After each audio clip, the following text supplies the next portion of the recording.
এই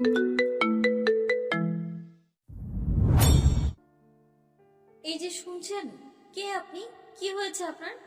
এমন কেন করছেন? এই যে অর্থজ্ঞান হারানোর অবস্থায় রক্তাক্ত ছেলেটির সম্মুখে বসে পড়ল মায়া।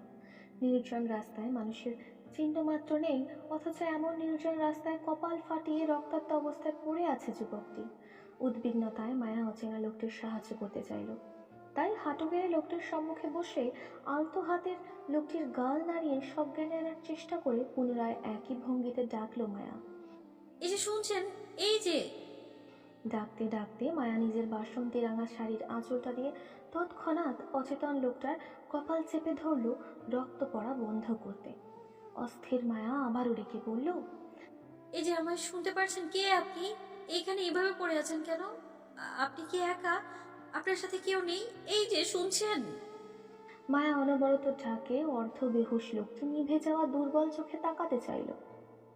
চোখ পড়ল মাথায় লাল হিজাবধারী ঝাপসা একটি মেয়েলি মুখ।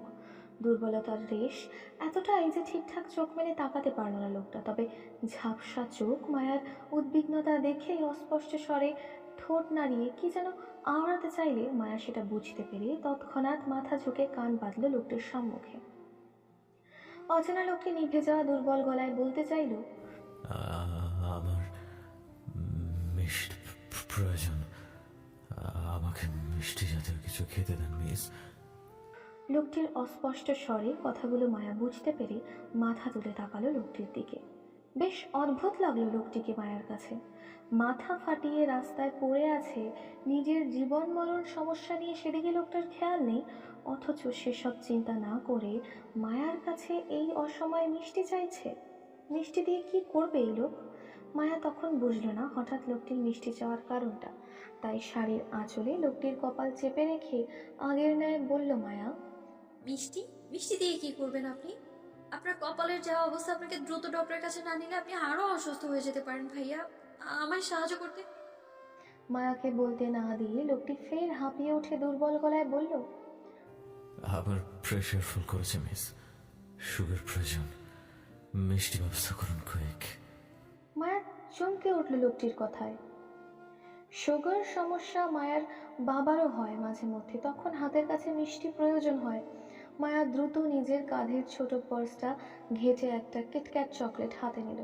চকলেটের উপরের কাগজটা ছাড়িয়ে দ্রুত এক টুকরো চকলেট লোকটার মুখে তুলে দিল। আজ মায়ার 16তম জন্মদিন ছিল। বড় ভাই আরিফের সাথে জন্মদিন উপলক্ষে ঢাকায় এসেছিল ঘুরতে। বেশ ফুরফুরে সারাটা দিন কাটালো আনন্দ করে। সাথে অবশ্য চাচাতো বোন জুইও ছিল। এই অচেনা লোকটাকে মায়া নিজের চকলেট খাওয়াচ্ছে, সেটাও জন্মদিনের উপহার পাওয়া চকলেট ছিল মায়ার। আরিফ দিয়েছিল মায়াকে আজ। এতক্ষণ যাবৎ মায়া আরিফের সাথেই ছিল। দিন গিয়ে সন্ধ্যা হওয়ায় দারুণ সবাই পুনরায় ব্রাহ্মণবাড়িয়ার উদ্দেশ্য ফিরে যাচ্ছিল বাসায়। কিন্তু পথিমধ্যে হঠাৎ আরিফের বাইক চলতে চলতে থেমে যায়। তারপর আরিফ গাড়ি চেক করতে গিয়ে বুঝলো গাড়ির তেল ফুরিয়ে গেছে, সাথে গাড়ির টায়ার পাঞ্চার। এই জন্য মূলত আরিফ বিপাকে পড়ে আর ব্রাহ্মণবাড়িয়ার উদ্দেশ্যে যেতে চাইল না, বরং ঢাকার পার্শ্ববর্তী এলাকায় থেকে গেল এবং আশেপাশে খোঁজ করে একটা হোটেলের দুটো রুমও বুকিং করলো, একটা নিজের জন্য, অন্যটা জুই আর মায়ার জন্য। হোটেল থেকে খাওয়া দাওয়া করে বেশ রাতে বন্দির নিয়ে পার্শ্ববর্তী মার্কেটে বের হয়েছিল আরিফ অল্প স্বল্প কেনাকাটা করতে, কিন্তু মায়া কিভাবে কিভাবে যেন তাদের হতে ছুটে যায় এবং এই অচেনা লোকটির খপ্পরে পড়ে যায় সাহায্য করতে। তারপর থেকে মায়া আর বলতে পারছে না সে কোথায় আছে, আর এই অচেনা লোকটিই বা কে। মায়া লোকটিকে পরপর বেশ অর্ধেকটা চকলেট খাওয়ানোর পর লোকটা খানিকটা স্বস্তির হয়। বড় বড় নিঃশ্বাস ফেলে মায়ার কোল ঘেঁষে শরীর ছেড়ে দেয় দুর্বলতায়। মায়া চমকালো, ভরকালো, হতবিহবল হয়ে লোকটির হঠাৎ কাণ্ডে জড়তায় সিটিয়ে শিরশির করে উঠল শরীর মন। কম্পনের দেখা মিলল ওর ছোট শরীরে। মায়া কাঁপা কাঁপা হাতে ফের লোকটির মাথায় শাড়ির আঁচলটা ভালো করে চেপে ধরে বলল, এই যে শুনছেন ভাইয়া, আপনার ফোনটা দিন না। আপনার আর আমার বাড়িতে ফোন করে জানিয়ে দিই যে আমরা বিপদে পড়েছি রাস্তায়। আমাদের যেন তারা জলদি জলদি এসে এখান থেকে নিয়ে যায়। বাইরের আবহাওয়াটাও ভালো না, দেখুন না কিরূপ ঝড় ঝাপটার বাতাস বয়ে যাচ্ছে। আশেপাশে হয়তো কোনো যে কোনো সময় তুফান আসতে পারে, তাই দ্রুত আপনার ফোনটা দিন না প্লিজ, বাসায় কল করব আমি। লোকটির কান অবধি পৌঁছালো না মায়ার কথাগুলো। দুর্বলতায় চোখ বন্ধ করে পড়ে আছে মায়ার কোলে। মায়া নিজের অবস্থানের কথা চিন্তা করে ঠোঁট ভেঙে ওঠে কান্নায়। আচ্ছা মতন ফেসে গেছে সে। না নিজের একটা ফোন আছে, আর না লোকটা কিছু বলছে। এদিকে রাতটা অনেক বেশি হয়ে গেল, তার উপর আবার আকাশের অবস্থাটা বেশ খারাপ। যে কোনো সময় আকাশ ফেটে বৃষ্টি নামলো বলে। আবহাওয়া বেশ ভালো নয়। প্রবল বাতাসে ফুটপাতের ধুলো পর্যন্ত গোল গোল ঘুরছে। এমন তো অবস্থায় মায়া চোখে মুখে অন্ধকার দেখছে অচেনা লোকটিকে নিয়ে এই মাঝ রাস্তায়। মায়া প্রবল কান্না পেল অসহায়ত্বে। সে নিজেও এই শহরের রাস্তাঘাট চেনে না। বর্তমানে যে জায়গায় মায়া বসে আছে সেই জায়গাটার নামটাও জানা নেই ওর। মায়া কিভাবে কি করবে বুঝতে পারছে না আপাতত। শূন্য মস্তিষ্কে অসহায়ত্ব প্রকাশ করে ঠোঁট ভেঙে এবার কেঁদেই ফেলল। তারপরও অচেনা লোকটিকে একা ছেড়ে গেল না। মায়া চলে যেতে চাইলেও সেই রাস্তা বন্ধ, কারণ এখানের কোনো কিছুই মায়ার পরিচিত নয়। দেখা গেল এই লোকটাকে রাস্তায় ফেলে সে চলে গেল, কিন্তু কিছু দূর যেতেই আরো বড় কোনো বিপদের সম্মুখীন হয়ে গেল।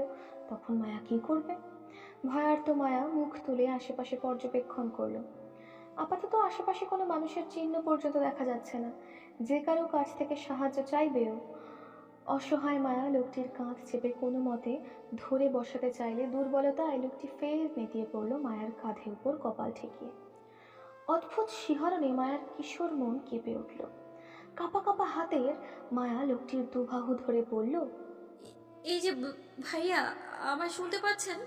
আপনার ফোনটা কোথায় বলুন না প্লিজ। তৎক্ষণাৎ শোনা গেল লোকটার মৃদু স্বরের ধ্বনি। দ্রুত কোনো সেফ জায়গায় ছিল মিস, নয়তো বিপদ আমাদের সন্নিকটে। এই এরিয়াটা ভালো নয়। ভয়ে মায়া হাঁসফাঁস করল। মনে কিছু সাহস জুগিয়ে অচেনা লোকটিকে ধরে উঠাতে চাইল, কিন্তু বলিষ্ঠবান লোকটির ওজনের সঙ্গে পারল না মায়া। ধীমের হাঁপিয়ে উঠল লোকটিকে দাঁড় করাতে গিয়ে। সেই সাথে উঠতে গিয়ে নিজের পায়ের পাতায় নিচে পড়ে শাড়ির কুচিগুলো খুলে গেল তরতর করে। আটকে ওঠে তৎক্ষণাৎ মায়া বাম হাতে খুলে যাওয়া শাড়ির কুচিগুলো ধরে এলোমেলোভাবে পুনরায় কোমরে গুজল। লোকটাকে ধরে দাঁড় করাতে গিয়েও মায়া আরেক ঝামেলায় পড়ে গেল। যখন দেখলো মায়া হাইটে লোকটির কাঁধ সমান হলো তখন। তারপর আবার লোকটি ওজনেও মায়ার সাধ্যের বাইরে ছিল। এত বড় মানুষকে কিভাবে মায়া কাঁধে ভর দিয়ে সামনে এগোবে যদি সে লোকটিকে পুরোপুরি লাগালি না পেল? অসহায় মায়া বেশ এবার কিছু না করতে পেরে ছুটে কান্না পেল। আর একটু লম্বা হলে কি এমন হতো? অন্তত লম্বা জোরে না হয় এই লোকটিকে এই মুহূর্তে ঠিকঠাক সাহায্য করতে পারত। মায়া ভাবনার মাঝে পুনরায় আটকে উঠল যখন বুঝতে পারল অচেনা লোকটি মায়ার কাঁধ চেপে নিজের ভর ফেলছে মায়ের উপর। লোকটি বেশ লম্বা হওয়ায় মায়ার দিকে অনেকটাই ঝুঁকে পড়তে হয়েছে তাকে। মায়া তরতর করে কেঁপে উঠে বাধা দিতে চাইলে বুঝতে পারলে লোকটির অবস্থা আরো খারাপ হয়ে যাচ্ছে ক্রমাগত। লোকটা নিজের দুর্বলতায় ঠিকঠাক দাঁড়াতে পারছে না বলে মায়ের উপর ওজন ছেড়ে দিচ্ছে ধীরে ধীরে। তাই এখন যদি মায়া দ্রুত এই ঝড় ঝাপটার মাঝে লোকটিকে নিয়ে সেফলি কোনো জায়গায় না যায়, তাহলে আরো বিপদে পড়বে তারা দুজন। অচেনা লোকটি যে কোনো সময় জ্ঞান হারাতে বলে মনে করছে মায়া, তাই নিজের কাঁধের উপর লোকটির হাত চেপে ধরে সামনে এগোলো সে। লোকটার হাইট আর ওয়েট সামলাতে গিয়ে মায়া বারবার খেই হারিয়ে হোঁচট খেয়ে পড়তে গিয়েও নিজের ব্যালেন্স সামলিয়ে সামনে এগোয়। বেশ অনেকটা পথ এলোমেলো হাঁটার পর দেখা মিলল এক অর্ধবয়স্ক লোকের সাথে। দ্রুত পদে হাঁটছেন তিনি, কিন্তু ভাগ্যক্রমে দেখা মিলল মায়াদের সাথে। মায়া বেশ আকুতি মিনতি করে সাহায্য চাইল নিজের আর অচেনা লোকটির জন্য।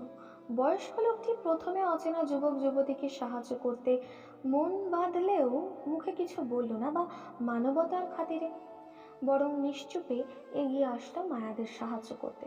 মায়ার কাঁধ থেকে অচেতন লোকটি নিজের কাঁধে তুলে নিয়ে এগোলো নিজের বাড়ি পর্যন্ত। মায়া তাদের পেছন পেছন গেল, কিন্তু বিপত্তি বাঁচল অর্ধবয়স্ক লোকটির বয়স্ক বৃদ্ধা বাবাকে নিয়ে। তিনি মায়ার আর রক্তাক্ত ছেলেটির অবস্থা দেখে বেঁকে বসল। সাহায্য করতে দ্বিমত জানালো। ওনার ধারণা মায়া আর অচেনা লোকটি প্রেম যুগল এবং তারা পরিবারের চাপে পালিয়ে এসে হোটেল রুমে আশ্রয় নিয়ে আকাম করতে গিয়ে দুজন পুলিশের কাছে ধরা খেয়েছে। এরপর ছেলেটি পুলিশের হাতে মার খেয়ে দুজন আবারও পালিয়েছে এবং ওনার বাড়িতে এই মুহূর্তে আশ্রয় নিতে যাচ্ছে ওনার ছেলের মাধ্যমে। এমনটা ওনার চিন্তা ভাবনা এটাই ইতিমধ্যে। চিন্তা ভাবনা অনুযায়ী মায়াকে এক ছুট কথা শুনিয়ে ফেলেছে এসব বিশ্লেষণ করে। অবশ্য বৃদ্ধা লোকটির এমন সব বিশ্লেষণ করার পিছনে যথেষ্ট কারণও আছে, আর সেটা হলো মায়ার পরিহিত এলোমেলো শাড়ির আর অচেতন যুবকটির ইন করা শার্টের প্যান্টের ভেতর থেকে বেরিয়ে আসার জন্য মূলত ওনার অপবিত্র ধারণা আসলো মনে মায়াদের নিয়ে। বৃদ্ধা লোকটার কথায় মায়া কান্না করতে করতে নিজের দিকে তাকায়। অচেনা লোকটিকে নিয়ে টানাটানি করাতে মায়ার গায়ের শাড়িটা অগোছালোর সাথে সাথে রক্তের লাল দাগে ছড়িয়ে আছে সমস্ত শাড়ির জায়গায় জায়গায়। এমনকি মাথার হিজাবটাও ঠিক নেই। শাড়ির আঁচলটাতে পূর্ব থেকেই লোকটির রক্তে ভিজা ছিল, তাই উনার ধারণা হতেই পরে মায়া অসৎ কাজে বেরিয়েছে এই অচেনা লোকটির সাথে। মায়া ঠোঁট চেপে কান্না আটকাতে চাইল। এই কেমন পরিস্থিতির শিকার হলো সে। এখন মায়া কিছু বললেও যে কেউ কিছু বিশ্বাস করবে না, সেটা লোকটার তীক্ষ্ণ কথা শুনেই বুঝতে পারছে মায়া। মায়া নিশ্চুপ কান্না করলো, তারপরেও মুখে কিছু বলল না। সাহায্যকারী অর্ধবয়স্ক লোকটির বাবা মসজিদের ইমামতির সাথে সাথে তিনি এক এলাকার গণ্যমান্য কাজী হিসেবে বেশ পরিচিত। তিনি শুধু অত্র এলাকার ছেলে মেয়েদের বিয়েই নয়, বরং আশেপাশে 5 এলাকার মানুষের বিয়েও দিয়ে থাকেন তিনি। এমন সম্মানিত ব্যক্তির ঘরে কখনোই পাপধারক মানুষের জায়গা হবে না বলে তিনি মনে করেন। কিন্তু এই ঝড়ঝাপটা রাতে এদের সাহায্য না করে বের করে দেওয়াটাও ঠিক হবে না, এতে আল্লাহ নারাজ হতে পারে। অসহায় মানুষের সাহায্য করা ওনার ধর্মের শিক্ষা। উনি অচেনা ছেলেমেয়েদের সাহায্য করবে, তবে হালালভাবে, বৈধভাবে। বৃদ্ধ কাজী লোকটা নিজের মোটা ফ্রেমের চশমার ভিতর দিয়ে চোখ উঁচিয়ে আবারও এক পলক তাকালো মায়া আর রক্তাক্ত যুবকটির দিকে। অন্ধকারের ঘোরে কারোর চেহারায় স্পষ্ট হলো না ওনার কাছে, তবে অচেনা যুবকটিকে বেশ চেনা লাগলো ওনার কাছে। তিনি তীক্ষ্ণ দৃষ্টিতে যুবকটিকে আরও এক পলক দেখে নিয়ে নিজের ছেলেকে অনুমতি দিল সবাইকে নিয়ে ভেতরে যেতে। ওদের ভিতরে নিয়ে যাও হাফেজ। জি আব্বা। বাবার অনুমতি পেয়ে অচেতন যুবকটিকে নিয়ে ভেতরে গেল হাফেজ সাহেব। পেছন পেছন মায়াও গেল। যুবকটিকে ধরে বিছানাতে শুয়ে দিতেই পিত্তে চমকে উঠল হাফেজ সাহেবের। আতঙ্কিত চোখে বিছানায় শয্যাশায়ী যুবকটির দেখে তৎক্ষণাৎ ঘাড় ঘুরিয়ে তাকালো মায়ার দিকে। মায়াকে উপর থেকে নিচ পর্যন্ত চোখ বুলিয়ে দেখে দ্রুত বের হয়ে গেল রুম থেকে নিশ্চুপে। মায়া হাঁসফাঁস করলো হাফেজ সাহেবের অদ্ভুত দৃষ্টিতে। তিনি চলে যেতেই মায়ার স্বস্তি হলো। ধীরে ধীরে পায়ে এগিয়ে গেল যুবকটির কাছে। হালকা ঝুঁকে পড়ল যুবকটির অবস্থা চেক করতে। ছেলেটি নড়াচড়া না দেখে মায়া আস্তে করে বসলে লোকটির পাশে। কিছুই ভালো লাগছে না ওর। অচেনা জায়গায় অচেনা মানুষের সাথে বসে থেকে বিপদের ভয় হচ্ছে মনে। আবার না জানি কিসের মধ্যে পড়ে যায়। ভীতু মায়া কলিজার পর্যন্ত কাঁপছে, গলা শুকিয়ে কাঠ। মায়া মত্ত হয়ে ঠায় বসে রইল অচেতন লোকটির পাশে। কোথাও যাওয়ার জায়গাই নেই ওর। তাছাড়া এই বাড়ির হুজুর টাইপের লোকটার কথাও মায়ের ভালো লাগেনি। মায়াকে তখন কি সব ভুলভাল বলল। মায়া মোটেও বাজে মেয়ে নয়, এখনো অবধি প্রেম করেনি। কলেজে উঠে একটা প্রেম করবে ভেবে নিয়েছে ও, তবে পরিবারের বিরুদ্ধে যাবে না কখনো। নোংরামি তো ভুলেও না। মায়া দুহাতে মাথা চেপে বিছানার পাশে ঝুঁকে বসল। আপাতত টেনশনে মাথা ফেটে যাচ্ছে নিজের ভাইয়ের সাথে কিভাবে যোগাযোগ করবে সেটা নিয়ে। মায়ার ভয়, ডর, টেনশন, আতঙ্ক সবকিছু বাড়িয়ে দিয়ে হাজির হলো কাজী মোল্লা ও তার ছেলে হাফেজ সাহেব। তাদের পেছন পেছন হালকা পাতলা গঠনের আরও একটা ছেলেও প্রবেশ করলো বাসার গেঞ্জি গায়ে দিয়ে। চোখে মুখে ঘুম ঘুম ভাব তার। হয়তো ছেলেটিকে ঘুম থেকে ধরে এনেছে হাফেজ সাহেব, দেখে তো তাই মনে হলো মায়ার। কাজী মোল্লা সাহেব হাতে মোটা করে রেজিস্ট্রি খাতাটা বুকে চেপে মায়ার সম্মুখে দাঁড়ালো। এক পলক ঘৃণা ভরা দৃষ্টিতে মায়াও বেহুশরত ছেলেটিকে দেখে নিয়ে দৃষ্টি সরিয়ে তাকালো হাফেজ সাহেবের দিকে। বাবার বিরস দৃষ্টির মানে বুঝতেই নিজের ছেলেকে তাড়া দিয়ে বললেন হাফেজ সাহেব। বাবার কথা অনুযায়ী তাই করল সুমন। চোখের পলকে পাশের ঘর থেকে চেয়ার এনে দিল কাজী মোল্লা সাহেবকে বসতে। কাজী সাহেব কোনো রকম ভনিতা ছাড়াই চেয়ার টেনে খাতা খুলে বসলো মায়ার সম্মুখে।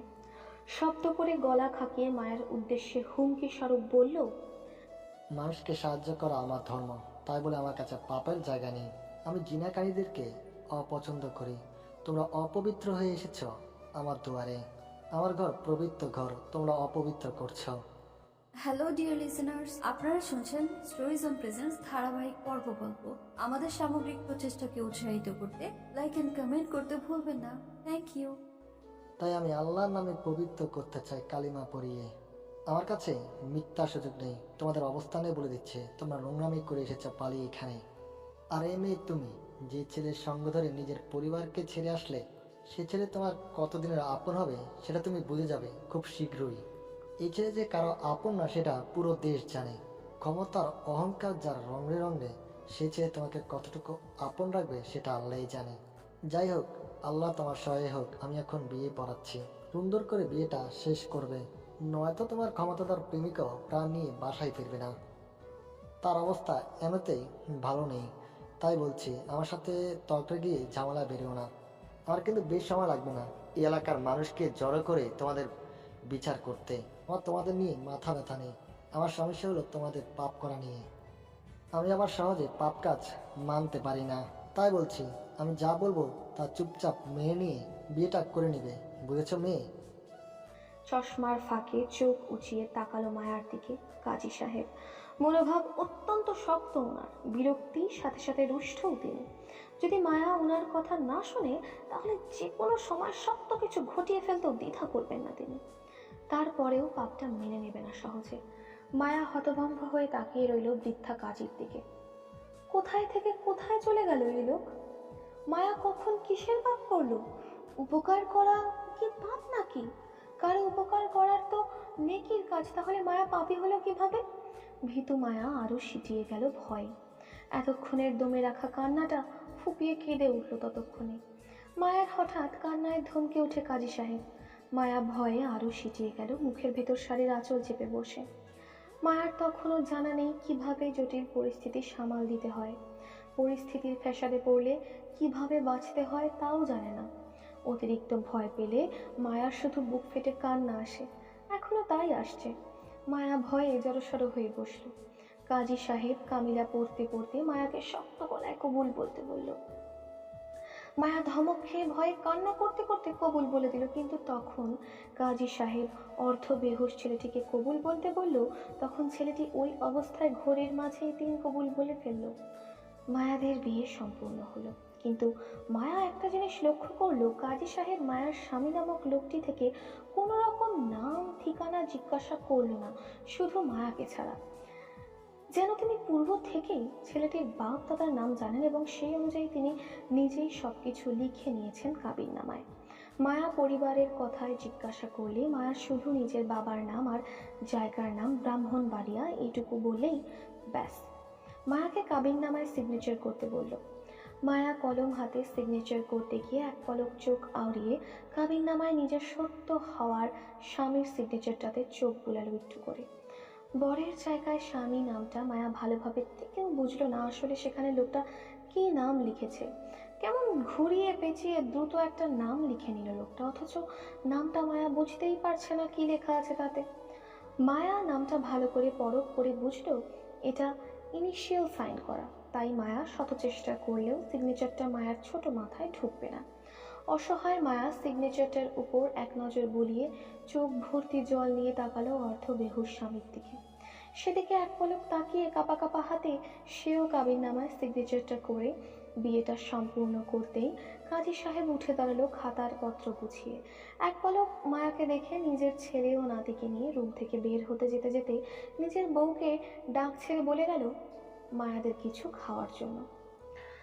রাতের প্রায় শেষ প্রহর।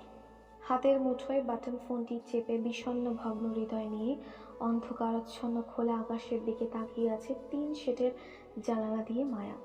ওর ছোট মনের আকাশে আজ ভীষণ মেঘ জমেছে। সেই মেঘের বাঁধ ভাঙা বৃষ্টি হয়ে বারবার গাল গড়িয়ে পড়ছে ক্ষণে ক্ষণে। মায়া বারবার হাতের উল্টো পিঠে গাল মুছতে ব্যস্ত, সেই সাথে মুঠোয় ফোন চেপে নিজের ভাইকে কল করছে অনবরত।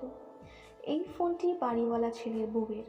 খাবার দিতে আসায় তখন মায়া ফোন চেয়েছিল মহিলাটির কাছ থেকে। তিনিও মায়ার মনের অবস্থা বুঝে নিজের ফোনটি দিয়ে সাহায্য করেছিল মায়াকে, কিন্তু মায়ার ভাগ্য সহায় হলো না। সেই মধ্যে রাতে থেকেই এক নাগাড়ে কল করে যাচ্ছে আরিফকে, কিন্তু ভাইয়ের ফোন বন্ধ। বারবার নট রিসেবল বলছে। মায়া কান্নার বেগ বাড়ে, ফুপিয়ে কেঁদে উঠে বিছানায় শয্যাশায়ী স্বামীর দিকে তাকায়। নাম দাম পরিচয় কিচ্ছু জানে না মায়া, অথচ এই লোক নাকি মায়ার স্বামী। ভাগ্যের কি পরিহাস! তাছাড়া এখন মায়া পালিয়ে গেলে ইহজীবনে এই লোকের সাথে মায়ার আর দেখা হবে কিনা তাও সন্দেহ। দেখা না হওয়াটা 100% নিশ্চিত। এই লোকটা হয়তো নিজেও জানে না মায়া এই লোকের বউ। জানবে বা কিভাবে? লোকটা সজ্ঞান থাকলে তো জানবে নাকি? সে তো অজ্ঞানরত বেহুশ অবস্থায় মায়াকে বিয়েটা করলো। মায়ার মতো করে সেও মায়ার নাম ঠিকানা জানে না, এমনকি মায়াকে হয়তো চোখের দেখাটা পর্যন্ত দেখেনি সে। হুঁশ ফেরার পর এই লোককে মায়া কি বলবে? বলার মতো কি আদৌ কিছু আছে মায়ার কাছে? বিয়ের বিষয়টা জানতে পেরে যদি লোকটা উঠে মায়ের সাথে খারাপ আচরণ করে তখন কি করবে মায়া? ভয়ার্ত মায়া আরো ভয়ার্ত হলো। চুপিসারে এখান থেকে পালিয়ে যাওয়ার পায়তারা করলো। যাওয়ার আগে কি মনে করে স্বামী নামক অচেনা লোকটার সম্মুখে দাঁড়ালো। ইতিমধ্যেই লোকটার মাথায় মোটা করে ব্যান্ডেজ পড়েছে, ডক্টর দিয়ে করানো হয়েছে, বাড়িওয়ালার ছেলে করিয়েছে। অসুস্থতার জন্য এখন বেঘরে ঘুমাচ্ছে সে। মায়া লোকটাকে গভীর চোখে দেখে নিয়ে চুপিসারে চলে যেতে গিয়েও পা থেমে গেল। হাতের বাটন ফোনটা চেপে সময়টা দেখে নিল, 3:40, প্রায় ভোর। মায়া হাঁসফাঁস করলো লোকটাকে এই অসুস্থ অবস্থায় একা রেখে যেতে। একটা মাত্র স্বামী মায়ার, এই অসুস্থতায় মাঝে যদি হারিয়ে যায়, মায়া চলে গেলে তখন কি হবে? মায়ার পাপ হবে না? না থাক, মায়া না হয় আর একটু কষ্ট করে কেটে কুটে স্বামী পাশে থেকে গেলে পাহারা দেওয়ার জন্য। তবে স্বামী চোখ খোলার আগেই মায়া পালিয়ে গেলে তখন লোকটাও মায়াকে অপ্রকাশিত বিয়েটার জন্য আর দায়ী করতে পারবে না। মায়া বেঁচে যাবে সারা জীবনের জন্য। এমনি লোকটা মায়াকে ভালোভাবে দেখেনি। এরপর আবার মায়ার সম্পর্কে সে কিছু জানে না। এখন যদি মায়া পালিয়ে যায় তাহলে জীবনে মায়ার সঙ্গে খোঁজ পাওয়ার সম্ভাবনাও নেই। স্বস্তির মনে মায়া ততক্ষণ বসে রইল যতক্ষণ পর্যন্ত না আরিফ মায়ার কলটা রিসিভ করছে। মায়ার কল তার ভাই রিসিভ করে ভোর 4:56 দিকে। তখন প্রায় ভোর ধরনের বুকে উৎফুল্ল মায়া নিজের ভাইকে ওর অবস্থানের কথা জানিয়ে সব কিছু ছেড়ে ছুড়ে তৎক্ষণাৎই পালালো খুলে জানালা দিয়ে। তবে যাওয়ার আগে নিজের হাতের বাটন ফোনটা রেখে গেল স্বামীর সাহায্যের জন্য। মায়ার অচেতন স্বামীর ঘুম ভাঙে প্রায় 7টার দিকে। মাথা চেপে উঠে বসতেই রুমে ঢোকে কাজী সাহেব। তীক্ষ্ণ দৃষ্টিতে রুমের আশেপাশে তাকিয়ে মায়ার খোঁজ করে বলল, মেয়েটি কোথায়? গম্ভীর কণ্ঠ কানে আসতে ভারী মাথা চেপে চোখ তুলে কাজী সাহেবের দিকে তাকালো ছেলেটি। ব্যথায় মাথা এমনি হ্যাং হয়ে আছে, তার উপর আবার অপরিচিত জায়গায় অপরিচিত মানুষের মুখে অপরিচিত কারো খোঁজ তার কাছে করছে ভেবে খানিকটা কপাল কুঁচকে আসে বিরক্তিতে। সে উত্তর করল না, বরং মাথা চেপে বলল, আমাকে এখানে কে নিয়ে এসেছে? আমার ছেলে। কাজের সাহেবের কথায় পিষ্টে তেমন কিছু বলল না যুবকটি, শুধু একটু করে বলল, একটা ফোন পাওয়া যাবে? কাজী সাহেব তীক্ষ্ণ দৃষ্টিতে ছেলেটির হাবভাব বোঝার চেষ্টা করে বলল, তোমার সামনে রাখা আছে, দেখো। ছেলেটির চোখ আউড়িয়ে নিজের সামনে থেকে মায়ার রেখে যাওয়া বাটন ফোনটি হাতে তুলে নিতে চাইলে কাজী সাহেব আবারও মায়ার খোঁজ করে বলল, তোমার সাথে মেয়েটি কোথায়? ফোনটি হাতে নিতে নিতে কপাল কুঁচকে তাকায় কাজী সাহেবের দিকে ছেলেটি। মূলত সে তখনও বুঝতে পারছে না তাকে বারবার কার কথা জিজ্ঞাসা করা হচ্ছে। কিসের মেয়ে? অকপটের সোজাসাপটা উত্তর করলো কাজী সাহেব। তোমাকে নিয়ে রাতে যে মেয়েটা এসেছিল এখানে, আমি তার কথা জিজ্ঞাসা করছি। সে কোথায়? তাকে দেখছি না কেন? ছেলেটি কপাল কুঁচকে কিছুক্ষণ মত্ত থেকে মনে করার চেষ্টা করলো আসলে কাজী সাহেব কার কথা বলতে চাচ্ছে তাকে। কয়েক সেকেন্ডের মধ্যে স্মরণে আসলো একটা ঝাপসা লাল হিজাবধারী মেয়েলি মুখ। রাস্তায় দেখা হয়েছিল মেয়েটার সাথে তার। দুর্বলতা ঠিকঠাক মেয়েটার ফেসটা পর্যন্ত দেখা হয়নি তার। এরপর থেকে সে নিজের হুঁশে ছিল না বলতে গেলে, অথচ এখন সকাল হতে না হতেই সেই মেয়ের খোঁজে তার কাছে করছে। অদ্ভুত তো, যেই মেয়েকে দেখেনি জীবনে সেই মেয়ের খোঁজ কিভাবে দেবে সে? বিষয়টি সে তেমন একটা আমলে না নিয়ে স্বাভাবিক ভঙ্গিতে বাটন ফোনে নাম্বার টাইপিং করতে করতে অকপটে উত্তরে বলল, আমি জানি না সে কোথায়। তুমি জানো না মানে? যুবকটি বাটন ফোনে টাইপ করে কাউকে মেসেজ পাঠিয়ে দুর্বল শরীরে উঠে দাঁড়ালো। আপাতত নিজের গন্তব্যের জন্য বের হবে সে। এখানে আর এক মুহূর্ত নয়। কিন্তু কাজী সাহেবের বরাবর তীক্ষ্ণ দৃষ্টি এড়িয়ে পকেটে দুহাত খুঁজতে খুঁজতে বলল, আপাতত বলতে পারছি না আপনার অনুসন্ধানকৃত মেয়েটি কোথায়, আর না তার খোঁজ দিতে ইচ্ছুক, আর না তার খোঁজ নিতে ইচ্ছুক। আমি চলে যাচ্ছি। আমাকে সাহায্য করার জন্য ধন্যবাদ।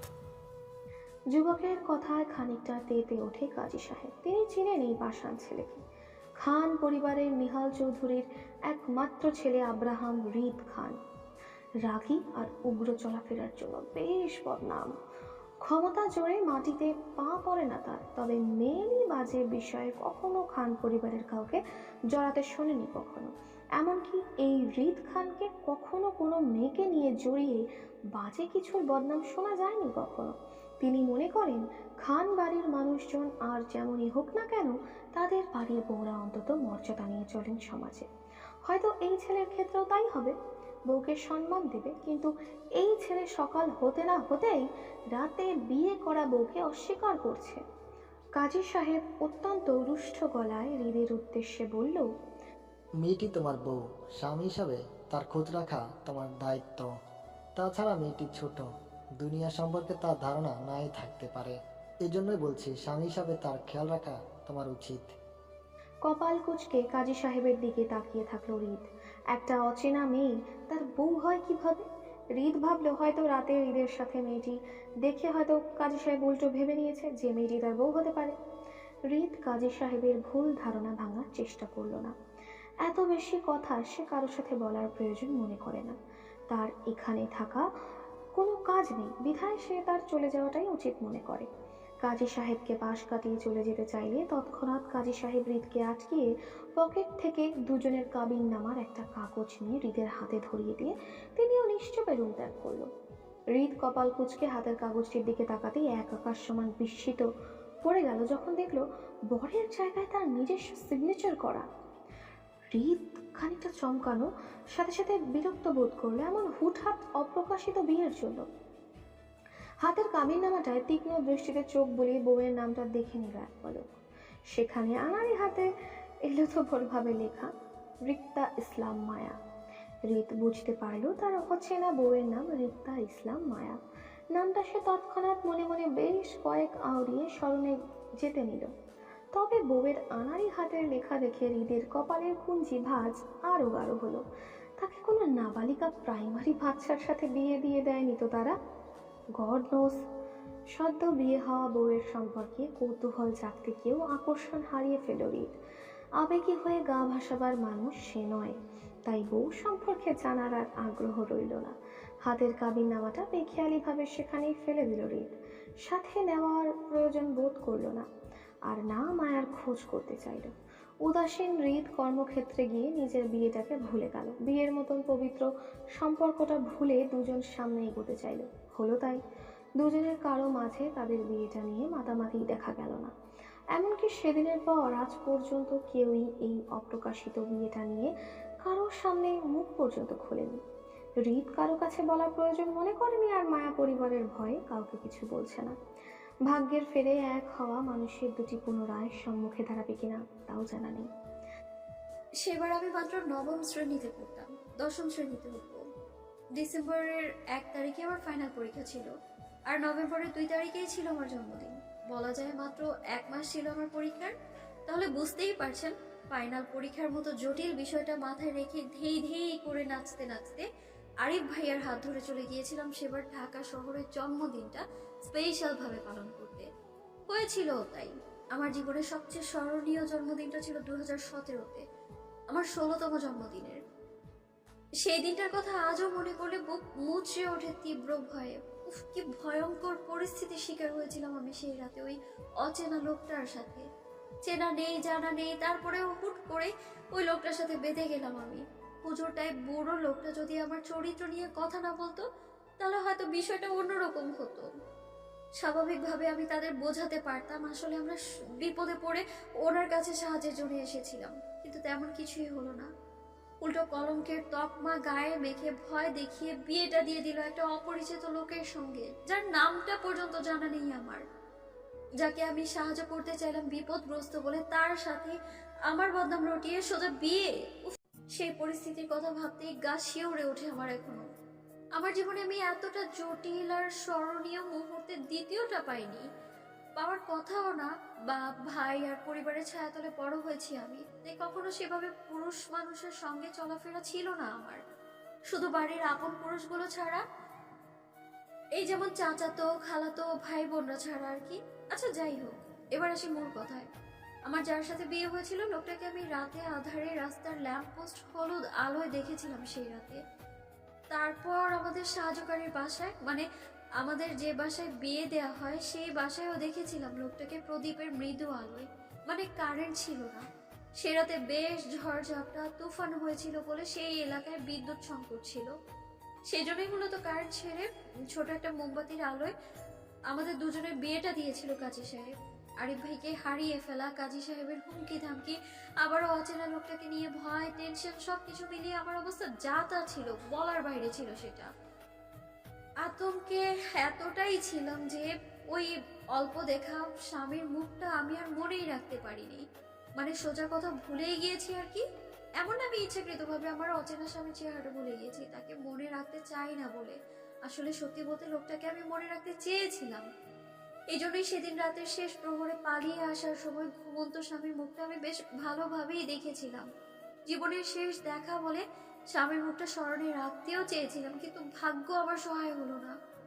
আমার ছোট্ট মস্তিষ্ক থেকে আস্তে আস্তে স্বামী নামক লোকটার আচ্ছা আলোয় মুখটা ধীরে ধীরে বিলুপ্ত হয়ে যাচ্ছে। আজকাল স্বামীর মুখটা স্মৃতিচারণ করলেও না তেমন কিছুই আসে না মস্তিষ্কে, শুধু ধোঁয়াশা একটা মুখ ছাড়া। তবে লোকটা বডি ফিটনেস আর হাইটটা শুধু চোখে ভাসে, ওই আর কি একটু। ফ্রিতে তো লোকটার নামটাও জানি না যে স্মরণে রাখবো বা খুঁজে বের করব। কি এক বিয়ে হলো আমার! হঠাৎ হওয়া স্বামীটা কেমন ধুম করে বিলুপ্ত হয়ে গেল আমার জীবন থেকে। 2017 সালে হওয়া ওই ঘটনার পর বিগত 1 বছর 5 মাস পর আবার আমার জীবনে এক নতুন মোড় নেয়। নবম শ্রেণী পাশ করলাম, 10ম শ্রেণীর এসএসসি পরীক্ষা দিলাম, রেজাল্টও বের হলো। মোটামুটি ভালো রেজাল্ট পেয়েই পাশ করলাম। 2019-এর দিকে কলেজে উঠবো, যথারীতি আমার কলেজে ভর্তি হওয়া চিন্তাটাও আমার বাপ ভাইয়ের উপর ছিল বরাবরের মতো। এতে অবশ্য আমার নিজস্ব কোনো মতামত নেই, পরিবারের মেয়ে, তারা যেখানে বলবে সেখানেই ভর্তি হতে হবে আমাকে, একই কথা। তাই পড়াশোনার বিষয়ে কখনো মাথা ঘামাইনি। আমার সাথে অবশ্য একদলে জুইও আছে, ওকেও আমার ছোট চাচা আমার সাথে ভর্তি করাবে, যেহেতু আমরা দুজন জন্মের পর থেকে একসঙ্গে হেলে দুলে বড় হয়েছি, পড়াশোনা করেছি একত্রে, সেহেতু আমাদের আলাদা করা কারো চিন্তাতে আপাতত ছিল না। তাই সহপাঠী হিসেবে জুইকে পাবো এটাও নিশ্চিত ছিলাম আমি। আচ্ছা যাই হোক, পরিবারগত অনেক বুঝ পরামর্শ করার পর বাবা আর ছোট চাচার আদেশ হলো আমাদের দুজনকে চট্টগ্রামে ভর্তি করাবে, মানে আমাদের প্রথমে আরিফ ভাইয়ার ফ্ল্যাটে থাকতে হবে, পরবর্তীতে সময়ে যখন আমরা হোস্টেলে সিট পেয়ে যাব তখন আমাদের দুজনকে হোস্টেলে দেওয়া হবে, এমনটাই কথা রইল। হলো তাই। ভর্তি পরীক্ষার জন্য ভাইয়ার হাত ধরে সোজা চলে গেলাম আশুগঞ্জ টু চট্টগ্রাম শহরে। আরিফ ভাইয়া তখন সবে মাত্র মাস্টার্স করেছিল, সেই বছরই তার লাস্ট ইয়ার ছিল মাস্টার্সের। ভাইয়া ফাইনালিস্ট ছিল। চট্টগ্রামে ভাইয়ার লেখাপড়ার সুবিধার্থে থাকলেও চট্টগ্রাম শহরটার সাথে আমাদের আত্মীয়তার সম্পর্ক ছিল আরও একটা। সোজা কথা বলতে গেলে আমার নানু বাড়ি আর আম্মুর নিজ বাড়ি, সেই হিসেবে প্রতি বছরই আমাদের যাতায়াত থাকতো চট্টগ্রামে। কিন্তু তারপরেও আমার এই চট্টগ্রাম শহরটাকে আপন বলে মনে হতো না। এখানে পড়াশোনা নিয়েও ছিল বেশ আপত্তি। আমার ইচ্ছা ছিল আশুগঞ্জ কোথাও একটা ভর্তি হব, সেখানেই আমার স্কুলের সহপাঠীরাও ছিল, তাদের ছেড়ে আসতেও মন নারাজ। আমার এত এত নারাজ গেটা চোখেই দেখেনি কেউ, কানেও তুলেনি। ছোট মানুষ হওয়ায় পরিবারের বড়রা যা বলে সেটাই শুনতে হতো আমায়। আমার আজও মনে আছে সেই দিনকার কথা। আম্মুর আঁচল ধরে কি কান্নাটাই না করেছিলাম, উফ! কাঁদতে কাঁদতে গোটা একদিন খাওয়া দাওয়া সব বন্ধ রেখেছিলাম চট্টগ্রামে পড়তে যাব না বলে। তারপরেও আমার এত বিদ্রুপ শূন্যে তুলে এক প্রকার বাধ্য হয়েই এসেছিলাম চট্টগ্রামে আরিফ ভাইয়ার হাত ধরে। প্রথম কয়েকদিন তোড়জোড় করে মন খারাপ চালিয়ে রেখেছিলাম, বাড়ির সবার সাথে সাথে একটু মায়া দয়া দেখিয়ে আমাকে এখান থেকে নিয়ে যায়। কিন্তু ভাগ্য আমার এবারও হতাশ করলো। আমার ভীষণ রকমের মন খারাপের আবু শক্ত মন নরম হলো না। আর না আমার এখান থেকে যাওয়া হলো। প্রচণ্ড অনীহা আর বুক ভরা কষ্ট নিয়ে আরিফ ভাইয়া আমাদের চট্টগ্রাম কলেজে ভর্তি করিয়ে দিল। আমাদের বাসা থেকে কলেজ দূরত্ব ছিল 10 থেকে 15 মিনিটের মতো। তাই রোজকার মতো ভাইয়া আমাদের কলেজে নামিয়ে দিয়ে তারপর সে নিজের ভার্সিটিতে যেত। আরিফ ভাইয়া নিজে পড়াশোনার পাশাপাশি একটা কোচিং সেন্টারেও ক্লাস করতো টিচার হিসেবে। আর আমরা কলেজ শেষ করে বিকেলের দিকে আবারও আরিফ ভাইয়ার কোচিং সেন্টারে যেতাম বই খাতা নিয়ে ক্লাস করতে। আমি আর জুই দুজনই ছিলাম মানবিক স্টুডেন্ট। মূলত আমার ছোট থেকে রাজনৈতিক বিষয়গুলোতে প্রচণ্ড ইন্টারেস্ট ছিল, তাই মানবিক নিয়েই পড়াশোনা করা আর কি। সত্যি বলতে রাজনৈতিক বিষয়গুলো হ্যাব্বি, রাজনৈতিক কূটনৈতিক বুদ্ধিগুলো আমার হ্যাব্বি লাগতো বলেই বাসার কাউকে না জানিয়ে নিজে নিজে এই মানবিক বিভাগে ঢুকিয়েছিলাম নবম শ্রেণীতে। দুই অবশ্য প্রথমে সায়েন্স নিয়ে পড়াশোনা স্টার্ট করেছিল, পরে সায়েন্সের বইয়ের সাথে পেরে উঠতে না পেরে বাধ্য হয়ে সায়েন্স ছেড়ে মানবিক শাখায় আমার সাথে যোগ দেয়। কিন্তু কে জানতো আমার এই অত্যধিক পরিমাণের রাজনীতিকে পছন্দ করাটাই যে আমার ভবিষ্যতের সঙ্গে জড়াবে। আমার বাল্যকালের মজা করাটা আজ আমার উপরেই ভারী পড়ে গেল।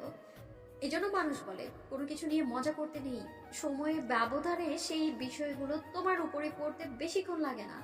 সেটা আমি আজ হাড়ে হাড়ে টের পাচ্ছি। পাবারই কথা, মূলত আমি সবসময় ক্লাসমেট বা কাজিনদের জোর গলায় বলে বেড়াতাম আমার রাজনৈতিক পছন্দ, নেতাদের ক্ষমতা পছন্দ, তাদের কূটনৈতিক বুদ্ধিগুলো পছন্দ। ভবিষ্যৎ মন্ত্রী হওয়ার ইচ্ছাও মাঝে মধ্যে প্রকাশ করতাম বোকার মতো। আমার এই অতি আগ্রহের কথাগুলো আমার বান্ধবীরা শুনতো মনোযোগ সহকারে। তারপর বুক ভরা দোয়া দেওয়ার আগে মাইশা বলতো, শুন মায়া, তুই মন্ত্রী হলে আমাদের কি উপকার করবি সেটা আগে হিসাব নিকাশ কর। ফ্রিতে তো দোয়ার ভোট কোনোটাই দেওয়া যাবে না, তাই না? দেখ মায়া, আমরা 6 বান্ধবী আছি তোর। আমাদের ডিমান্ড কিন্তু তেমন বেশি কিছু না, শুধু প্রত্যেকের একটা করে সরকারি চাকরি আর বিসিএস ক্যাডার জামাই পাবার ব্যবস্থা করে দিবি, এইটুকুই। শুন মায়া, প্রেম টেম না হয় আমরা কম্প্রোমাইজ করে নিব 6 বান্ধবী, বেসরকারি বা বেকার পোলাপাইনের সাথে করে।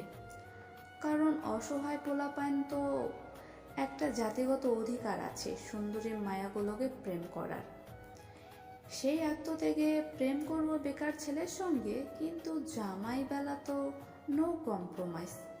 জামাই কিন্তু আমাদের বিসিএস ক্যাডারে লাগবে বলে দিলাম, নয়তো আমাদের সবার ভোট আর দোয়া তোর জন্য ক্যান্সেল।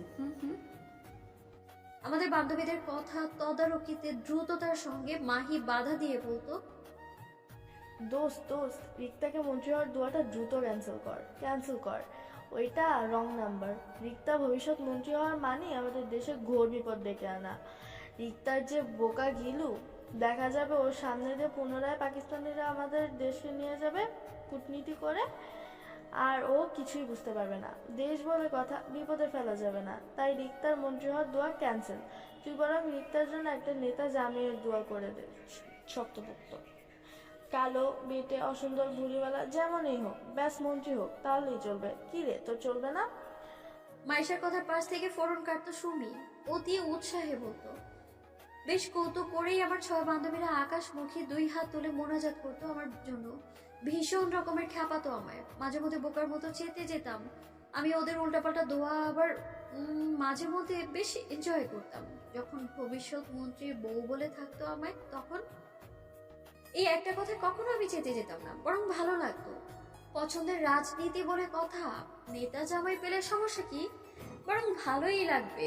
মনে মনে যেমন বান্ধবীদের দোয়া করা নিয়ে খুশিতে থাকতাম, তেমনি ভয়ে ভয়ে থাকতাম এই ভেবে যে আমার দেখে জীবনে একটাও ইয়াং নেতা ছিল না। সবগুলো নেতা ছিল কেমন বুড়ো, মোটা তাজা আর কালো ভুঁড়িওয়ালা বয়স্ক। এখন বান্ধবীদের দোয়াতে যদি বুড়ো জামাই পাই, তো বুড়ো জামাই কি শুধু আমায় ধরে ধরে মারবে নাকি? আমার এত সব চিন্তাতে জল ঢেলে গেল ওই হঠাৎ হওয়া বিয়ের পরপরই। আজ বছর 1.5 হলো আমি কাউকে বলি না আমার রাজনীতি পছন্দ কিংবা মন্ত্রী সাহেবও পছন্দ। কেউ এই নিয়ে মজা করলেও চুপ থাকতাম। বিয়ে নিয়ে আমার হঠাৎ চুপ থাকার কারণটা আজও কেউ ধরতে পারলো না। পারবে কি করে? আমি তো কাউকে আজ পর্যন্ত আমার হঠাৎ বিয়ের ঘটনাটা বলিনি, এই ভয়ে যে বিয়ের মতো এত বড় একটা জটিল ঘটনা শুনলে সবাই আমাকেই দোষ দিবে। তাছাড়া পরিবার যখন আমাকে এই বিয়ের ব্যাপারে কিছু বলবে, তখন আমি কি বলবো তাদের? আমার কাছে তো উত্তর নেই। তাছাড়া আমার আব্বু ভীষণ রকমের রাগী আর জেদি একটা মানুষ। ওনার কানে এই খবর যাওয়া মানেই আমাকে কেটে নদীতে ভাসিয়ে দেওয়া। আব্বু ভয়ে আজ পর্যন্ত আমি জুইয়ের সাথে পর্যন্ত বিয়ের বিষয়টা শেয়ার করিনি। ভবিষ্যতে কখনো করব বলে মনে হয় না, কারণ আমার সেই সৎ সাহসটাই নেই। আমি জানি না লোকটা কে ছিল আর কাকে এবার সেই রাতে আমি বিয়ে করেছিলাম। আব্বু এই বিষয়ে আমাকে কিছু জিজ্ঞেস করলে আমি লোকটার নামটা পর্যন্ত বলতে পারবো না, এই জন্য মূলত চুপ থেকে গেলাম নীরবে। তাছাড়া আমি বিগত 1.5 বছরের দুটো বিষয় লক্ষ্য করেছি। আগে বিয়ে শব্দটা আমার মাথায় আসলে প্রথম প্রথম ভয় পেতাম আমি, কিন্তু আজকাল শুধু হতাশা কাজ করে নিজের মাঝে স্বামী শব্দটাকে নিয়ে। নাম ধাম ঠিকানা পরিচয়পত্র কিচ্ছু জানি না তার। যাও একটু করে লোকটার ফেসটা মাথায় ছিল দীর্ঘ সময়ের দৌড়তে, তার আধো আধো চেহারাটাও আমি ভুলে যাচ্ছি দিন বা দিন। আমার কপালে কি আছে কে জানে, কিন্তু সেই মানুষটার জন্য আমার জীবন থেমে গেছে যেন। অদ্ভুতভাবে আজও তার কথা আমার স্মৃতিতে গেঁথে আছে দৃঢ়ভাবে। নিশ্চিত বিয়েতে অনিশ্চিত স্বামী দেখা ইহ জীবনে পাবো না বলে এটাও জানি আমি। তারপরেও লোকটা আমার মস্তিষ্ক জুড়ে বিচরণ করে। দীর্ঘ মনস্তাত্ত্বিক বিষয় ভেবেই দীর্ঘশ্বাস ফেললাম। আমার জীবনে ফেলে আসা দিনগুলো আবারও একবার স্মৃতিচারণ করলাম বিছানায় পা দোলাতে দোলাতে। বুক ভারে নিঃশ্বাস ফেলে ঘাড় ঘুরিয়ে তাকালাম জুইয়ের দিকে। মেয়েটা সেই তখন থেকেই সেজে যাচ্ছে, থামাথামির নামই নেই। 1 ঘন্টার বেশি সময় হবে আয়নার সম্মুখে বসেছে সাজতে, তারপরেও সাজ কমপ্লিট হলো না মেয়েটার আজব। এবার বেশ বিরক্তিতে কপাল কুঁচকে আসলো আমার জুইয়ের এত দেরিতে। আজ আমাদের কলেজের নবীনবরণ অনুষ্ঠান। আমাদের ক্লাস অবশ্য আরো মাসখানেক আগেই শুরু হয়েছিল, কিন্তু আমাদের নবীনবরণ অনুষ্ঠানটা একটু দেরিতেই হচ্ছে। বিশেষ কিছু অতিথির জন্য, বলতে গেলে আমাদের কলেজের ফাউন্ডার্সদের জন্য। স্যারদের নাকি এই অনুষ্ঠানটা পেছাতে হয়েছে, এটা আমাদের সিনিয়রদের বলা কথা। ভাই, প্রতিষ্ঠানের ফাউন্ডার্স বলে কথা, তাদের জন্য 1 মাস কেন, চাইলে 5 বছরও পেছাতেও কারো সমস্যা হবে না। যাই হোক, সেসব কথা। কলেজ নিয়ে আপাতত আমার কোনো মাথা ব্যথা নেই। কে আসলো কে গেল সেটা আমার দেখার কথা না। আমার বিষয় হচ্ছে এই মুহূর্তে জুইকে নিয়ে। এটা এখনো বিরতিহীন সেজে যাচ্ছে। সামান্য একটা অনুষ্ঠানের জন্য এত সাজতে হবে আজও। এবার আমি বেশ চটে গিয়ে রাগী গলায় বললাম জুইকে, অসভ্য মাইয়া, আর কতক্ষণ আমাকে এইভাবে বসিয়ে রাখবি তুই? সামান্য একটা অনুষ্ঠানের জন্য তোর এত সাজতে হবে? লাইন মারতে যাবি কলেজে তুই? আরিফ ভাইয়ের কাছে বিচার দিব আমি তোর নামে, দেখিস তুই। আমার রেগে যাওয়া দেখে তাড়াহুড়ো করে জুই আয়নার সম্মুখে ঝুঁকে পড়ে লিপস্টিক লাগাতে লাগাতে বলল, শুধু শুধু রাগিস কেন ঋতু? এই তো শেষ আমার, আর অল্প। জুই, এবার কিন্তু তুই বাড়াবাড়ি করছিস। সত্যি আমার গরম লাগছে এই মরার শাড়ি পরে। তুই কি উঠবি নাকি আমি তোকে ফেলেই চলে যাবো ভাইয়ার সাথে? আয়নার সামনে থেকে তাড়াহুড়ো করে মেকআপের জিনিসপত্র গোছাতে গোছাতে ব্যস্ত ভঙ্গিতে জুই বলল, সরি সরি বোন, এই তো শেষ আমার। চল চল দ্রুত, আমাদের দেরি হয়ে যাচ্ছে। অনুষ্ঠান শুরু হয়ে গেলে সিনিয়রদের প্যারায় পড়ে যাব আমরা আবার। চল চল। জুইয়ের হঠাৎ এত তাড়াহুড়ো গাঢ় দৃষ্টিতে তাকিয়ে থেকে ঠোঁট উল্টালাম। এটা সত্যিই পাগল। একে তো নিজেই দেরি করবে, তার উপর আবার সেটা নিয়ে নিজেই আফসোস করবে। অদ্ভুত। আজ আর আরিফ ভাইয়ার বাইকে চড়লাম না আমরা কেউ। যেহেতু শাড়ি পরেছি তাই রিক্সা ধরে সোজা কলেজ গেটে নামতেই চোখে লাগলো কলেজ ভারী প্যানেলের সাজসজ্জা, সেই সাথে কলেজের ছাত্রছাত্রীদের ভারী ভারী পোশাক। এই যেন এক লাল সবুজের পতাকা পতাকা হয়ে আছে সবাই। আহা, অদ্ভুত ভালোবাসার টান দেশের জন্যে, যার জন্য ভরা দিনে দুপুরে সবাই লাল সবুজ পতাকা পতাকা হয়ে ঘুরছে আশেপাশে। ছেলেরা সবাই লাল পাঞ্জাবি আর মেয়েরা সবাই সবুজ শাড়িতে আবদ্ধ। এই আবদ্ধ হওয়া থেকে কিন্তু আমরাও বাদ যাইনি। জুই আর আমি দুজনই সবুজ রঙা শাড়ি পরেছি। পার্থক্য শুধু একটাই, আমাদের শাড়িটা জামদানি, ব্যাস। ছোট ছোট পা ফেলে কলেজের গেট ধরে ভেতরে ঢুকে বুঝলাম আমার মনে হয় একটু বেশি দেরি করে ফেলেছি আমরা। আমাদের আরো আগে আসা উচিত ছিল, কারণ অলরেডি অতিথি আসার সময় হয়ে গিয়েছে। আমাদের পেছন পেছনে বিশেষ অতিথি আর প্রধান অতিথির গাড়ি ঢুকলো গেট ধরে। তার মানে এই কলেজের এরাই ভিআইপি, সেই সাথে এই কলেজের ওনার। ছাত্রী জনসভায় আমি গিয়ে বরাবরই পেছনের সারিতে বসলাম। যেহেতু দেরিতে এসেছে তাই আপাতত আমাদের জায়গাটা পেছনের সারিতেই হলো।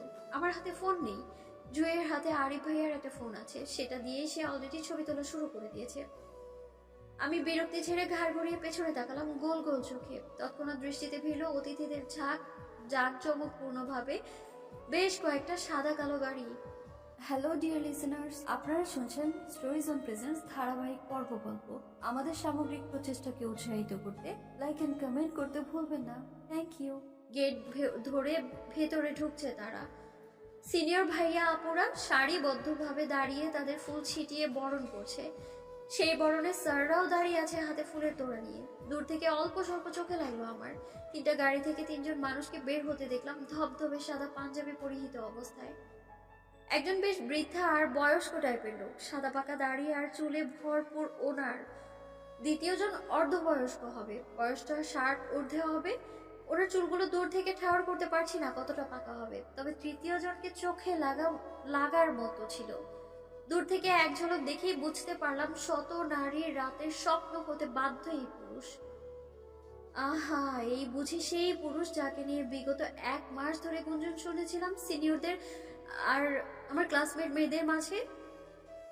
হতে পারে অস্বাভাবিক কিছু না, সুন্দর পুরুষদের নিয়ে মেয়েরা সুন্দর সুন্দর স্বপ্ন দেখবে, এটাই তো স্বাভাবিক। আমি বিবাহিত না হলে এই মুহূর্তে আমিও লোকটার প্রথম ঝলকে ক্রাশ খেয়ে বাঁকা হয়ে যেতাম। কিন্তু বিবাহিত মহিলাদের তো পরপুরুষ দেখা পাপ। এখন আমিও লোকটার দিকে নজর দিলে পাপ হবে নিশ্চিত। তাই গুমোট নিঃশ্বাসে সভ্য সুলভ দৃষ্টি সরিয়ে নিলাম লোকটার থেকে। ঠিক হয়ে বসতে বসতে দেখলাম লোক 3 জনকে প্রিন্সিপাল স্যার সহ বাকি স্যাররা এগিয়ে নিয়ে যাচ্ছে তাদের কক্ষের দিকে। পেছন পেছন সিনিয়র ভাইরাও আছেন। আমি এবার ঘাড় ঘুরিয়ে সোজা হয়ে বসলাম, কারণ ওনারা সবাই এবার হয়তো আমাদের সামনে এসে বসবেন স্টেজের আসনে। আমার মনোযোগ খালি আসনের দিকে। সিনিয়র ভাইয়ারা কত ছুটাছুটি করছে অনুষ্ঠানটা সামলাতে গিয়ে। এই গরমে এক একজন ঘেমে নাজেহাল অবস্থা, লাল পাঞ্জাবি ঘেমে পিঠে দয়ে লেপ্টে আছে তাদের। প্রধান অতিথি, বিশেষ অতিথি, সাইড অতিথি দেখার জন্য অল্প স্বল্প কৌতূহল ছিল আমার, কিন্তু আমার মনোযোগ সব নষ্ট হয় হঠাৎ পেটে গুতা খাওয়ায়। বিরক্তি নিয়ে চাইলাম পাশে। জুই ঠোঁট উল্টে আমার কানের কাছে মুখ নিয়ে বলল, ঋতু, আমি একটু ওয়াশরুমে যাব, প্লিজ আমার সাথে চল। কেমনটা লাগে? বাসা থেকে মাত্র আসলাম, এখন বসতে না বসতে ম্যাডামের ওয়াশরুমে তাড়া পেয়ে গেল। এতক্ষণ বাড়িতে কি করছিল? তখন ওয়াশরুমে যায়নি কেন? মেজাজ খারাপে চাপার আগে দাঁত পিষে বললাম, এই তুই কি আজকে শপথ করছিস আমাকে শান্তি দিবি না? এমনিতেই তোর জন্য এতটা লেট হলো, এখন বসতে না বসতে তোর ওয়াশরুমে কাজ লেগে গেল। প্লিজ ঋতু, চল না। আসলে সাজুগুজু করার ব্যস্ততায় ছিলাম বলে ওয়াশরুমে যাওয়া হয়নি। ভেবেছিলাম সাজুগুজু শেষ করে একবার যাব, কিন্তু তাড়াহুড়োয় এখানে চলে এসেছি বলে আর যাওয়া হয়নি। প্লিজ চল না বোন। গুড, ভেরি গুড, ভালো কাজ করেছিস। তখন যখন ওয়াশরুম কাজ চেপে সাজুগুজুর কাজ চালিয়ে যেতে পারিস, তাহলে এখনো চেপে যা। মুচড়ামুচড়ি করে গোটা অনুষ্ঠানটা পার করে দে। আমি জানি তুই পারবি, তোকে পারতেই হবে। চাপাচাপিতে তো তুই যে দক্ষ সেটা প্রমাণ করার জন্য হলেও এখন চুপচাপ বসে থাক। পারবো না আমি এখন তোর সাথে কোথাও যেতে। কথাটা বলেই সামনে তাকাতে চাইলে পাশ থেকে জুই খপ করে আমার হাতটা ধরে অসহায় গলায় বলল, প্লিজ ঋতু, চল না প্লিজ, বেশি ইমার্জেন্সি পেয়েছে, প্লিজ। অল্প ঠোঁট কামড়ে ওর মতিগতি বোঝার চেষ্টা করলাম। জুইয়ের অসহায় ফেসটা দেখে দীর্ঘ নিঃশ্বাস ফেললাম। মেয়েটা আসলেই আমায় আজকে শান্তি দিবে না। ওয়াশরুম বাইরে দাঁড়িয়ে আছি, হাতে জুইয়ের ব্যাগ আর ফোন, আর কাঁধে আমার ছোট্ট ব্যাগটা ঝুলছে। করিডোরে দাঁড়িয়ে আশপাশটা নজর বুলালাম। না, আপাতত এই দিকটা তেমন একটা মানুষ নেই, সবাই মাঠ স্টেজের দিকটাতেই আছে। ওয়াশরুম বাইরে করিডোর এক পাশে দেয়ালে থাই গ্লাসে নিজের প্রতিবিম্বটা এক পলক দেখে নিলাম আমি। গোছানো শাড়ি, সবুজ চুড়িতে খারাপ লাগছে না আমায়, ঠিকঠাকই লাগছে দেখতে। তারপরেও চঞ্চল হাত দুটো দিয়ে ছেড়ে রাখা চুলগুলো আরো একবার গুছিয়ে নিলাম। অল্প ল্যাপটানো কাজলটা মুছে নিতেই তখন কানে বাজলো কারো উগ্রতা গমগমে ডাক, এই মেয়ে, এই মেয়ে, এইদিকে শুনো। সহজ সরল ভাবে ঘাড় বাঁকিয়ে পাশে তাকালাম। চোখে লাগলো আমাদের পরিণীতি ম্যামকে। তিনিও হাফ সিল্কের লাল সবুজ সংমিশ্রণের শাড়ি পরিহিত, বয়স 35। শ্যামবর্ণ গায়ের রংটা খারাপ লাগছে না, বেশ ভালোই লাগছে। তবে উনি এত মনোযোগ দিয়ে কাকে ডাকছে সেটাই লক্ষ্য করতে চাইলে বুঝলাম ম্যাডাম আসলে আমাকেই অনুসরণ করে ডাকছিল। অল্প চমকিত হলাম আমি। এক বুক সাহস নিয়ে গেলাম ম্যামের সামনে। আমাকে দেখে ম্যাম তাড়াহুড়োর প্রশ্ন করে বললেন, কোন ডিপার্টমেন্ট? ম্যামের তাড়াহুড়োর কথায় বুঝতে পারলাম তিনি আমাকে সিনিয়র ভাবছেন হয়তো, তাই মিনমিন স্বরে ম্যামকে শুধরে বললাম, ম্যাম আমি মানবিক ডিপার্টমেন্টের নতুন ছাত্রী, ইন্টার ফার্স্ট ইয়ার স্টুডেন্ট। ব্যস্ততায় ম্যাম ফের বলল, ও তার মানে তুমি আমার ছাত্রী। আচ্ছা শোনো, আমার হাতের এই ফাইলসগুলো ফাউন্ডার স্যারের রুমে নিয়ে যাও, সোজা প্রিন্সিপাল স্যারকে দিবে, বলবে সুলতানা ম্যাডাম দিয়েছে, কেমন? যাও। এতক্ষণ নাচ চমকালেও এবার বেশ জড়ো সড়ো ভাবে চমকালাম ম্যামের কথায়। ফাউন্ডার স্যারের রুমে যাব মানে? সেখানে তো এই মুহূর্তে সবাই বসে আছে, আমি যাওয়া মানে নির্ঘাত ভয়। এত বড় বড় মানুষদের মাঝে আমি এই ছোট মানুষ কেন যাব? উফ, আমার তো এখনই ভয়ে বুক কাঁপছে ঢিপ ঢিপ করে। এই কাঁপাকাঁপির রোগ নিয়ে সেখানে যাব কি করে আমি? কোনো কারণে যদি কাঁপতে কাঁপতে জ্ঞান হারাই সবার সামনে, তো ছি, কি লজ্জাজনক ব্যাপার। অজস্র ভয় থাকার পরেও ম্যাডামের মুখের উপর না করার সাহস হলো না আমার। তাছাড়া ম্যাম যদি আমায় বেয়াদব বলে ধমক লাগায়, সেই ভয়ে ম্যাডামের হাত থেকে কাগজপত্রগুলো আমার হাতে তুলে নিলাম। ম্যাডাম তাড়াহুড়ো করে আমার হাত খালি করে ব্যাগ আর ফোনটা নিজের কাছে রাখতে রাখতে বলল, ফাইলসগুলো প্রিন্সিপাল স্যারকে দিয়ে তারপর ম্যামের কাছ থেকে আমার ব্যাগ আর ফোনটা সংগ্রহ করে নেওয়ার জন্যে। অসহায়ের মতো আমি মাথা নাড়তেই ম্যাম দ্রুত পদে চলে গেল অফিস রুমের দিকে। অসহায় আমি ঠোঁট উল্টে এক পলক ওয়াশরুমের দরজা বন্ধ দরজার দিকে তাকালাম। মেয়েটা সত্যিই আজকে আমার শান্তি দিবে না। এখনো ওয়াশরুমে বসে আছে। প্রচন্ড অস্বস্তির সঙ্গে ফাউন্ডার স্যারের দরজায় কর্নারের অনুমতি নিয়ে ভেতরে প্রবেশ করতেই চোখে পড়লো বেশ কয়েকজন মানুষকে। বিশেষ করে অতিথি সবাই এখানেই বসা, তার মানে তারা এখন স্টেজে ওঠেনি। আমি এই প্রথম কলেজের ফাউন্ডার্সদের সরাসরি দেখলাম। দেখতে সবাই মাশাআল্লাহ, তিনজনই সাদা ধবধবে পাঞ্জাবি পরিহিত। ওনাদের সবাইকে দেখে সর্বপ্রথম আমার মাথায় যেটা আসলো সেটা হলো, ওনারা সবাই কি নেতার বংশধর নাকি? কি চাই? ভরাট গলায় প্রিন্সিপাল স্যারের হঠাৎ প্রশ্নে থতমত খেয়ে গেলাম আমি। প্রচন্ড অস্বস্তিতে ছিটিয়ে ধীরে গলায় বললাম, স্যার আমায় সুলতানা ম্যাম পাঠিয়েছেন এই ফাইলসগুলো আপনাকে দিতে। ও আচ্ছা, ফাইলগুলো তোমার পিছনে বসে থাকা স্যারকে দাও। সহজ সরল ভাবেই পিছনে ফিরেছিলাম আমি। সাহস নিয়ে ফাইলসগুলো এগিয়ে দিয়েছিলাম লোকটাকে, কিন্তু ইয়াং যুবকের অল্প পরিচিত মুখটা দেখে মুহূর্তে ঠায় জায়গায় থমেরে দাঁড়িয়ে পড়লাম আমি। শরীরের মধ্যে তৎক্ষণাৎ হাড় কাঁপানো বিদ্যুৎ বয়ে গেল এমনটা মনে হলো। সেই বিদ্যুতের তেজে তৎক্ষণাৎ আমার হাত দুটো কেঁপে উঠল তুমুল গতিতে। এই লোকটাকে আমি কোথাও একটা দেখেছি মনে হচ্ছে, কিন্তু কোথায়? সে কি আমার পরিচিত কেউ?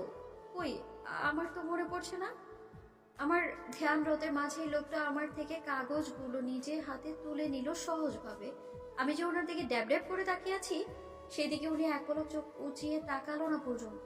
আমাকে সম্পূর্ণ অগ্রাহ্য করে হালকা কপাল কুঁচকে কাগজগুলো একের পর এক চেক করে গম্ভীর গলায় বলল, কাগজে সমস্যা আছে, নেম প্লেসের জায়গাগুলোতে ভুল, আব্বুর নামের জায়গায় আমার নাম ব্যবহার করেছে সেখানে, এগুলো সংশোধন করতে দ্রুত পাঠান।